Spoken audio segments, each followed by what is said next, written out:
ថ្ងៃនេះយើងមកមើលបញ្ហាសុខភាពស្ត្រី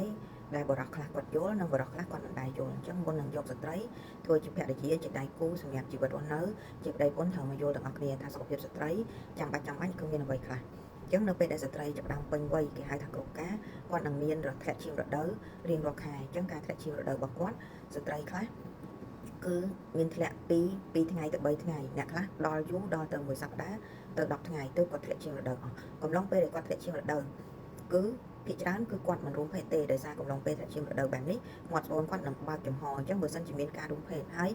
មានឆ្លងរោគណាមួយនឹងចូលទៅដល់ក្នុងស្បូនគាត់ហើយនឹងដៃស្បូនធ្វើឲ្យគាត់រលាកដៃស្បូនឬក៏រលាកតួស្បូនធ្វើឲ្យគាត់ពិបាកនឹងមានកូនឬក៏មិនអាចនឹងមានកូនបានអញ្ចឹងហេតុផលនេះទើបស្ត្រីមិនមានផាសុកភាពក្នុងការរួមភេទនៅពេលដែលគាត់មានរដូវទេ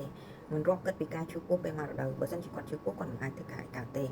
រឿងទី2ពេលដែលគាត់ចាប់ផ្ដើមមានផ្ទៃពោះអញ្ចឹងពេលគាត់ចាប់ផ្ដើមមានផ្ទៃពោះគាត់មិនមានមករដូវទេប៉ុន្តែចំណង់ផ្លូវភេទគាត់ក្នុងខែទី1ដល់ខែទី3គឺបាត់បង់ដោយសារគាត់ចាញ់កូនដោយសារគាត់ធ្វើទុក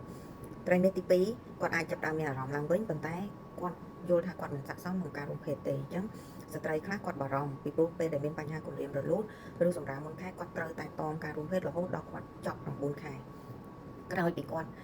មានបញ្ហាសម្រាប់កូនហើយគឺគាត់ត្រូវឆ្លងកាត់ដំណាក់កាលមួយក្រោយសម្រាប់អញ្ចឹងគាត់ត្រូវរងចាំដល់1ខែកន្លះទើបគាត់មករដូវជាថ្មីឬក៏គាត់អាចរួមភេទបានគឺ1ខែកន្លះក្រោយនឹងខ្ញុំអត់រាប់គិតពីស្ត្រីដែលមានផលលំបាកក្នុងការសម្រាលកូនគាត់ខ្សោយសុខភាពគាត់មានបញ្ហានៅថ្នាក់ឈាមធ្នែកគាត់មិនទាន់មានការសះស្បើយអានឹងជាពេលទៅតាមនឹងទៀត